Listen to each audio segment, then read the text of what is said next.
ನಮಸ್ಕಾರ. ರಿವ್ಯೂ ಚಾನಲ್ಗೆ ಸ್ವಾಗತ. ನಾನು ಸೌಖ್ಯ ಗಾಂವ್ಕರ್. ಸಿದ್ದರಾಮಯ್ಯ ಸರ್ಕಾರದಿಂದ ಬಹಳ ದೊಡ್ಡ ಹೆಜ್ಜೆ. ಒಳ ಮೀಸಲಾತಿ ನಿರ್ಧಾರ ಪ್ರಕಟವಾಗೇ ಬಿಟ್ಟಿದೆ. ಎಡ ಬಲ ಅಲೆಮಾರಿಗಳು ಅವರು ಇವರು ಇತರೆ ಅಂದ್ಕೊಂಡು ಎಷ್ಟು ವರ್ಷಗಳ ಹೋರಾಟಕ್ಕೆ ಸಿದ್ದರಾಮಯ್ಯನವ್ರು ಅಲ್ಲದೆ ಇನ್ಯಾರು ನ್ಯಾಯ ಕೊಡಿಸೋಕೆ ಸಾಧ್ಯ ಅನ್ನೋ ಪ್ರಶ್ನೆಗೆ ಕಡೆಗೂ ಸಿದ್ದರಾಮಯ್ಯನವರು ಉತ್ತರ ಕೊಟ್ಟಿದ್ದಾರಲ್ಲ.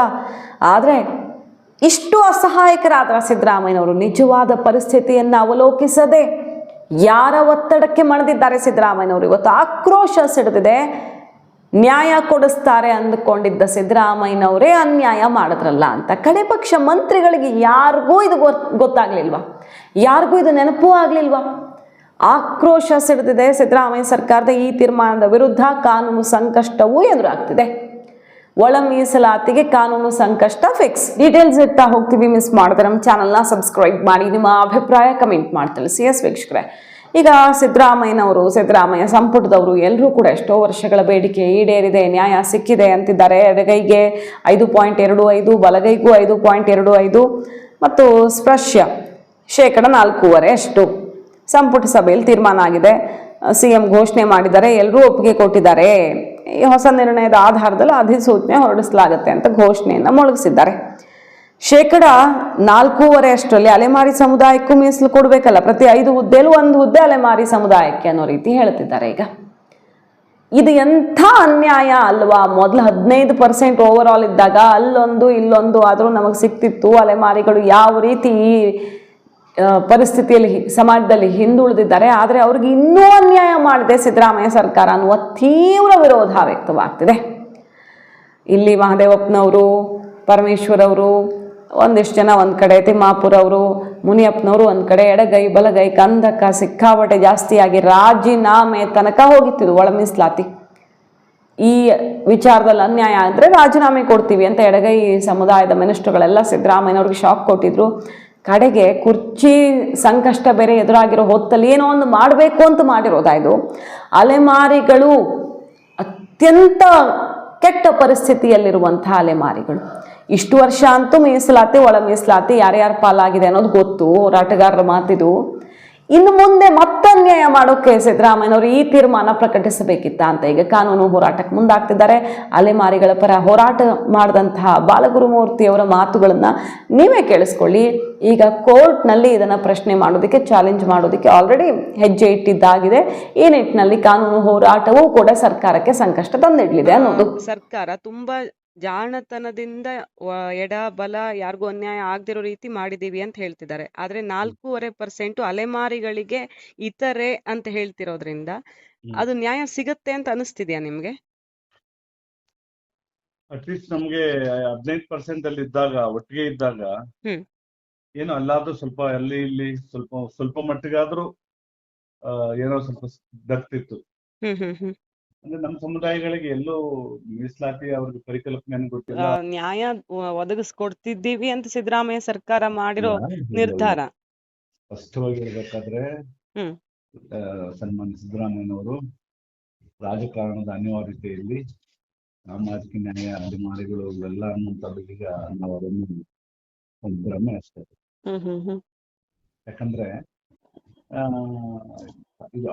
ಸಿದ್ದರಾಮಯ್ಯನವ್ರ ಕಡೆಯಿಂದ ಇದು ಆಗಲ್ಲ, ಇದು ಹಾಗೆ ಆಗುತ್ತೆ ಅಂತ ಒಂದು ನಂಬಿಕೆ ಇಟ್ಕೊಂಡಿರಲಿಲ್ಲ ಬಹಳ ಜನ ಸಮುದಾಯಗಳು.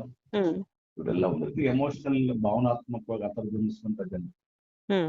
ವಾಸ್ತವ ರಾಜಕಾರಣದಲ್ಲಿ ಇರುವಂತ ರಾಜಕಾರಣಿಗಳು ಹೇಗೆ ಅನ್ನುವಂಥದ್ದನ್ನ ನಾವು ಕಲಿಸ್ಕೊಳ್ಳಿಕ್ಕೂ ಸಾಧ್ಯ ಇಲ್ಲ. ಹಾಗಾಗಿ ಹೇಗೆ ಅಂದ್ರೆ ಒಬ್ಬ ಮುಗ್ಧನ ಮುಖಕ್ಕೆ ತುಪ್ಪ ಸವರ್ದಂಗಾಯ್ತು. ಇನ್ನು ಬಹಳ ಕಷ್ಟ ಇದೆ. ಈ ಸಮುದಾಯಗಳು 15% ಅಲ್ಲಾದ್ರೂ ಅಟ್ಲೀಸ್ಟ್ ಎಲ್ಲೋ ಸ್ಪೇಸ್ ಅನ್ನ ಸಿಕ್ತಿತ್ತು. ಈ 4.5 ಆಗಿರೋದಕ್ಕೆ ಇವರು ದಾರುಣ ಸ್ಥಿತಿಗೆ ಹೋಗ್ತಾರೆ. ಮತ್ತೆ ಒಂದು ಚಲನೆ, ಸೋಷಿಯಲ್ ಮೊಬಿಲಿಟಿ ಅಂತೆಲ್ಲ, ಪೊಲಿಟಿಕಲ್ ಮೊಬಿಲಿಟಿ, ಎಜುಕೇಶನಲ್ ಮೊಬಿಲಿಟಿ, ಅದು ದಕ್ಕೋದು ತುಂಬಾ ಕಷ್ಟ ಇದೆ. ಸೊ ಇವಾಗ ಇನ್ನೂ ಕಷ್ಟಕ್ಕೆ ಬಿದ್ರು ಅವರು ಅಂತ. ಇದು ಯಾಕೆ ಈ ತರ ಆಯ್ತು ಅಂತಂದ್ರೆ ಓನ್ಲಿ ಬಿಕಾಸ್ ಇವರು ಒಗ್ಗಟ್ಟಾಗಿಲ್ಲದೆ ಇರುವಂತ ಸಮುದಾಯಗಳು. ಈಗ ಸರ್ ಒಂದ್ ನಿಮಿಷ, ಸಾರಿ ಟು ಇಂಟರಪ್ಟ್. ಈಗ ಮಿನಿಸ್ಟರ್ಗಳೆಲ್ಲ ಒಬ್ರು ಹಾಗಾದ್ರೆ ಅಲೆಮಾರಿಗಳ ಪರ ಧ್ವನಿ ಎತ್ತವ್ರಿಲ್ವಾ ಅಂತ? ಯಾಕಂದ್ರೆ ಎಲ್ರು ಎಡ ಬಲ ಅಂತ ಫೈಟ್ ಮಾಡಿ ಈಗ ಕೆಲವರು ಇದ್ದಾರೆ. ಇಲ್ಲ ಈ ಸಮುದಾಯಗಳಿಗೆ ನಾವು ಸಾಮಾಜಿಕ ನ್ಯಾಯ ಸಿಕ್ಲಿಲ್ಲ ಅಂದ್ರೆ ಸಾಮಾಜಿಕ ನ್ಯಾಯಕ್ಕೆ ಅರ್ಥವೇ ಇಲ್ಲ ಅಂತ ಹೇಳುವಂತವ್ರು ಕೆಲವರಿಗೆ ಇದೆ. ಒಂದು ಬಟ್ 4 ಇವತ್ತು ಇದೆ. ಸಂಪುಟದಲ್ಲಿ ಎಲ್ಲ ಸರ್ವಸಮ್ಮತ ಆದ್ರೆ ನಿರ್ಧಾರ ಅಂತ ಮಾಡ್ಬಿಟ್ಟಿದ್ದಾರೆ. ಇಲ್ಲ, ಇಲ್ಲಿಗ KN ರಾಜಣ್ಣ ಅಂತವ್ರು ಅವ್ರ ಸಂಪುಟದಲ್ಲಿ ಇಲ್ಲ.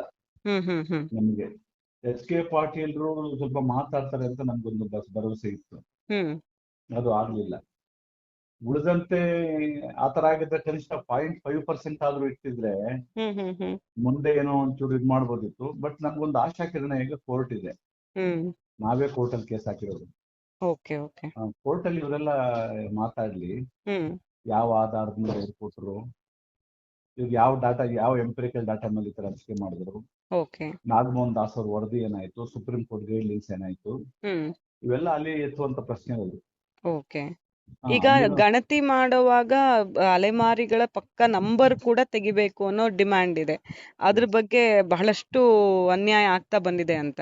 ನೋಡಿ, ಈಗ ನಾನು ಎಷ್ಟೋ ಸಲ ಶಾಂತರಾಜ್ ಅವ್ರ ಕಮಿಷನ್ ಹೇಳಿದ್ದೆ, ಹ್ಮ್ ನೀವು ಅಲೆಮಾರಿಗಳನ್ನ ಸೆನ್ಸಸ್ ಮಾಡ್ಬೇಕಾದ್ರೆ ನಿಮ್ಮ ಮೈನ್ ಸ್ಟ್ರೀಮ್ ಏನಿದೆ ಎನ್ಯುಮರೇಷನ್ ಅದು ಆಗಲ್ಲ, ಅಪ್ಲೈ ಆಗಲ್ಲ ಅಂತ. ಹ್ಮ್ ಯಾಕಂದ್ರೆ ನೀವು ಬೆಳಗ್ಗೆ ಹೋದಾಗ ಅವ್ರ ಊರುಗಳಿಗೆ ಹೋಗಿರ್ತಾರೆ, ಹೌದು ನೀವು ವಾಪಸ್ ಬರುವಾಗ ಅವ್ರು ಸಾಯಂಕಾಲ ಬರ್ತಾರೆ. ಹೌದು. ಆಮೇಲೆ ನೀವು ಮೈನ್ ಸ್ಟ್ರೀಮ್ ಮುಖ್ಯ ಸ್ತರದ ಎಲ್ಲಾ ನಿಮ್ಮ ಕಣ್ಣು, ಕಿವಿ, ಮೂಗು, ನಿಮ್ಮ ರಾಜಕಾರಣ ವ್ಯವಸ್ಥೆ ಅವ್ರಿಗೆ ಅಪ್ಲೈ ಆಗಲ್ಲ ಅವ್ರಿಗೆ. ಹೌದು ಹೌದು. ಆಮೇಲೆ ಇದೇನು ದೊಡ್ಡ ಉತ್ಪ್ರೇಕ್ಷೆ ಮಾಡಿ ಹೇಳ್ತಾ ಇದೀನಿ ಅಂತ ಅನ್ಕೋಬಾರ್ದು. ಹ್ಮ್ ಯಾಕಂದ್ರೆ ಇವತ್ತು ಎಲ್ಲವನ್ನೂ ಅನುಮಾನಿಸುವಂತ ವ್ಯವಸ್ಥೆ ಇವತ್ತು, ಹೌದು. ಎಲ್ಲವನ್ನೂ ಅನುಮಾನಿಸುವಂತ ಅಮಾನವೀಯವಾದಂತ ಕಾಲ ಇದು. ಹೌದು. ಆದರೆ ಇದು ವಾಸ್ತವ. ಇದು ಹೌದು. ನಾನು ಅಧಿಕಾರಿಗಳಲ್ಲಿ ಬಹಳ ಜನ, ಈಗ ನಾನು ಸ್ಟೇಟ್ ನೋಡಲ್ ಆಫೀಸರ್ ಆಗಿದ್ದಾಗ ಅಧಿಕಾರಿಗಳಿಗೆ ಒಂದು ಸಣ್ಣ ಹೇಳಿದೆ ಅವ್ರಿಗೆ, ಅವ್ರು ಹೇಳಿದ್ರು ಫಸ್ಟ್ ತಳಹದಿ ಹಾಕಿದ ಮೇಲೆ ತಳಹದಿ ದುಡ್ಡು ಕೊಡ್ತೀವಿ ಅಂತ ಹೇಳಿದ್ರು. ನಾನು ಹೇಳಿದೆ, ಅಲ್ಲ ರೀ, ತಳಹದಿ ಹಾಕೋದಕ್ಕೆ ಒಂದು ದುಡ್ಡಿದಲ್ಲ, ನೀವು ತಳಹದಿ ಹಾಕಿದ್ಮೇಲೆ ಕೊಡ್ತೀವಿ ಅಂದ್ರೆ ಅವ್ನ ಲೈಫಲ್ಲೇ ಮನೆ ಕಟ್ಟಲ್ಲ. ಇದನ್ನ ನೀವು ಬೇರೆಯವ್ರಿಗೆ ಅಪ್ಲೈ ಮಾಡಿ, ಇವ್ರಿಗೆ ಆಗಲ್ಲ ಅಂದ ತಕ್ಷಣ ಮಣಿವಣ್ಣನ್ನು, ನಮ್ಮ ಆಂಜನೇಯ ಅಂತ ಅವರೆಲ್ಲ ಕರೆಕ್ಟ್ ಅವ್ರಿಗೆ ಹೇಳ್ತಾರೆ ಅಂತ ಹೇಳಿ ಅದು ಚೇಂಜ್ ಮಾಡಿದ್ರು. ಇಲ್ಲಿ ಈಗ ನಮಗೆ ಅಲ್ಲಿ ಪಾಲಿಸಿ ಮಾಡೋ ಕಡೆ ನಮ್ಮವ್ರು ಯಾರು ಇಲ್ಲ. ಓಕೆ. ಆಮೇಲೆ ಈಗ ಎಚ್ ಆಂಜನೇಯ ಅವರು ಎಲ್ಲ ಸ್ವಾಗತ ಮಾಡಿದ್ದಾರೆ ಇದನ್ನೆಲ್ಲ, ಈ ನಿರ್ಧಾರ ಸಿದ್ದರಾಮಯ್ಯನವ್ರದ್ದು ತುಂಬಾ ಚೆನ್ನಾಗಿದೆ ಅಂತ. ಅಲ್ಲ, ಯಾಕಂದ್ರೆ ಅಲ್ಟಿಮೇಟ್ಲಿ ಈ ದೇಶದಲ್ಲಿ ಜಾತಿ ರಾಜಕಾರಣ ಹೇಗಿದೆ ಅಂದ್ರೆ, ಅಲ್ಟಿಮೇಟ್ಲಿ ಆತ ತನ್ನ ಜಾತಿ ರಾಜಕಾರಣಕ್ಕೆ, ನಮ್ಮಲ್ಲಿ ಯಾರು ಲೋಹಿಯ ಇಲ್ಲ ಅಥವಾ ಸಮಾಜವಾದಿಗಳಿದ್ದಾರೆ ಅಂತ ನಾವು ಅನ್ಕೊಳ್ಳೋದಿದ್ರೆ, ಅವ್ರು ನಮ್ಗೆ ಹಿತೈಷಿಗಳಾಗಿ ವೆಲ್ ವಿಷರ್ಸ್ ಆಗಿ ಒಂದು ಕಾಲಘಟ್ಟ ಇದ್ರು. ಆದ್ರೆ ಅಲ್ಟಿಮೇಟ್ಲಿ ಪೊಲಿಟಿಕಲ್ ಡಿಸಿಷನ್ಸ್ ಬಂದಾಗ, ಪಾಲಿಸಿ ಡಿಸಿಷನ್ಸ್ ಬಂದಾಗ ಅವರು ಸಮುದಾಯ ಅವ್ರಿಗೆ ಮುಖ್ಯ ಆಗುತ್ತೆ. ಸೊ ಇವಾಗಂತೂ ಖಂಡಿತ ಈ 4.5% ಅಲ್ಲಿ ಬಹಳ ದೊಡ್ಡ ಅನ್ಯಾಯ ಆಗತ್ತೆ, ಅದನ್ನ ಕೋರ್ಟ್ ಅಲ್ಲಿ ಪ್ರಶ್ನೆ ಮಾಡ್ತಾ ಇರೋದು. ಅಲ್ಲ, ನಾವು ಅದು ಮೊದಲಿನ ಚಾಲೆಂಜ್ ಮಾಡಿದ್ವಿ. 4% ಅಲ್ಲಿ ಅನ್ಯಾಯ, ಖಂಡಿತ ಅನ್ಯಾಯ ಇದು. ಓಕೆ. Yes sir. ಆಮೇಲೆ ನಮಗೆ ಈಗ ಪಾಪ ವಾಜಪೇಯಿ ಅಂತವರು, ನಾವು ಒಂದ್ಸಲ ಕಮಿಷನ್ ನಿಯೋಗ ಹೋಗಿದ್ವಿ, ಅವ್ರಿಗೆ ಮಹಾಶ್ವೇತ ದೇವಿ ನಮ್ ಜೊತೆಲಿ ಇದ್ರು. ಈ ತರದ ಜನಗಳೆಲ್ಲ ನಾವು ಇವ್ರಿಗೇನು ಮಾಡಿಲ್ವಲ್ಲ, ಎಂತ ಅನ್ಯಾಯ ಮಾಡಿದ್ವಿ ಅಂದ್ಬಿಟ್ಟು ತಕ್ಷಣವೇ ಅವ್ರು ಒಂದು ಮೊದಲೇ ಭಾವನಾಜೀವಿ, ತಕ್ಷಣ ಹೇಳಿದ್ರು ಇದು ಎಲ್ಲ ಇದಕ್ಕೊಂದು ನಾವು ಕಮಿಷನ್ ಮಾಡ್ತೀವಿ ಅಂತ ಹೇಳಿ ದಿಢೀರ್ನ ಕಮಿಷನ್ ಮಾಡಿದ್ರು.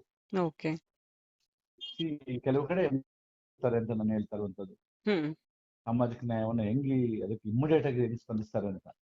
ಎಲ್ಲಾ ಪಕ್ಷಗಳಲ್ಲೂ ಸಮುದಾಯಗಳ ಬಗ್ಗೆ ಪ್ರೀತಿಸುವಂತವ್ರು, ಅಯ್ಯೋ ಅಂತಃಕರಣ ಇರುವಂತವ್ರು ಇದ್ದಾರೆ. ಆದ್ರೆ ಯಾವುದು ನಾವು ಕಾಂಗ್ರೆಸ್ ಪಕ್ಷ, ಯಾಕಂದ್ರೆ ಎಲ್ಲಾ ಅಲೆಮಾರಿಗಳ ಜೊತೆಲಿ ಇದ್ದಂತ ಈ ಪಕ್ಷದ ಜೊತೆಲಿ ಇಷ್ಟು ವರ್ಷಗಳು, ಇಂದಿರಾ ಗಾಂಧಿ ಕಾಲದಿಂದಲೂ ಇಷ್ಟು ಸಮುದಾಯಗಳಿದ್ದು, ಇವರು ಅದು ಸಿದ್ದರಾಮಯ್ಯವ್ರನ್ನ ನೆಚ್ಕೊಂಡಿಲ್ಲ ಇದ್ದಂತ ಸಮುದಾಯಗಳಿಗೆ ಏನ್ ಇವತ್ತು ಇದು ಬಂದಿದೆ, ಇದು ನಾವು ನಿರೀಕ್ಷೆ ಮಾಡಿರ್ಲಿಲ್ಲ. ಆಘಾತ ಇದೆ, ಸಮುದಾಯಗಳಿಗೆ ಒಂದು ರೀತಿ ಆಘಾತ. ಮತ್ತೆ ಅವರು ಒಂದ್ ರೀತಿ ಅವ್ರ ಅಸಹಾಯಕತೆನೋ ಅಥವಾ ಉದ್ದೇಶವೋ ಗೊತ್ತಾಗ್ತಾ ಇಲ್ಲ ನಮ್ಗಿನ್ನು. ಖಂಡಿತ ನಾವು ಅವ್ರ ಜೊತೆ ಮಾತಾಡಿದೀವಿ. ನೋಡಿ ಸರ್, ನೀವು ಇದನ್ನ ಆಗ್ಬೇಕು, ನಿಮ್ ಕಾಲದಲ್ಲಿ ಆಗದೆ ಹೋದ್ರೆ ಇನ್ಯಾವಾಗ ಆಗ್ತದೆ ಅಂತೆಲ್ಲ ಹೇಳಿದ್ವಿ. ತುಂಬಾ ಸಹಾಯಕರಾಗಿದ್ದಾರೆ ಅವರು. ಮೊದಲಿದ್ದಂತ ಸಿದ್ದರಾಮಯ್ಯನವ್ರು ಅಲ್ವೇ ಅಲ್ಲ ಅಂತ ಅನ್ಸ್ಬಿಟ್ಟು ನಮ್ಗೆ. ಇದು ಫ್ಯಾಕ್ಟ್, ಇಟ್ಸ್ ಎ ಫ್ಯಾಕ್ಟ್. ಈಗ ಸಮುದಾಯದ ಪರವಾಗಿ ನಾನೇನ್ ಮಾತಾಡ್ತಾ ಇದ್ದೀನಿ. ಹಾಗಾದ್ರೆ ಸಿದ್ದರಾಮಯ್ಯನವರು ಅವತ್ತಿದ್ದ ಸಿದ್ದರಾಮಯ್ಯನವರೇ ಅಲ್ಲ ಅಂತ ಹೋರಾಟಗಾರರು ಹೇಳ್ತಿರೋದು ಯಾಕೆ?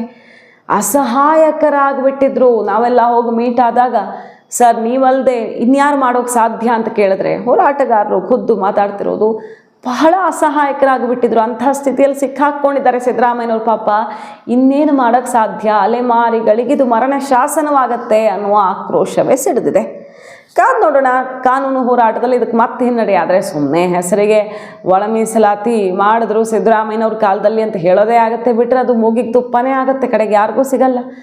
ಆ ರೀತಿಯಾಗಿ ಇದು ಮತ್ತೆ ತಾರ್ಕಿಕ ಅಂತ್ಯಕ್ಕೆ ತಲುಪದೆ ಸಿಕ್ಕಾಕ್ಕೊಳ್ಳುತ್ತೋ ಅಥವಾ ನಿಜವಾಗಿಯೂ ಅನುಷ್ಠಾನಕ್ಕೆ ತರುವಂಥ ಮನಸ್ಥಿತಿ, ಆ ಇಚ್ಛಾಶಕ್ತಿ ಇದ್ದುಕೊಂಡು ಸಿದ್ದರಾಮಯ್ಯನವ್ರು ಏನಾದ್ರು ಮಾಡ್ತಾರೋ ಅಷ್ಟೊತ್ತಿಗೆ ದೊಡ್ಡ ಬದಲಾವಣೆಯ ಬಿರುಗಾಳಿ ಬೀಸತ್ತೋ ಕರ್ನಾಟಕ ಪಾಲಿಟಿಕ್ಸಲ್ಲಿ ನೋಡೋಣ. ತುಪ್ಪ ಅಂತೂ ಸವರಿದ್ದಾಗಿದೆ ಈಗ. ಮಾಹಿತಿ ಇಷ್ಟ ಆಗಿದ್ರೆ ಮಿಸ್ ಮಾಡಿದ್ರೆ ನಮ್ಮ ಚಾನಲ್ನ ಸಬ್ಸ್ಕ್ರೈಬ್ ಮಾಡಿ, ನಿಮ್ಮ ಅಭಿಪ್ರಾಯ ಕಮೆಂಟ್ ಮಾಡಿ ತಿಳಿಸಿ. Thank you.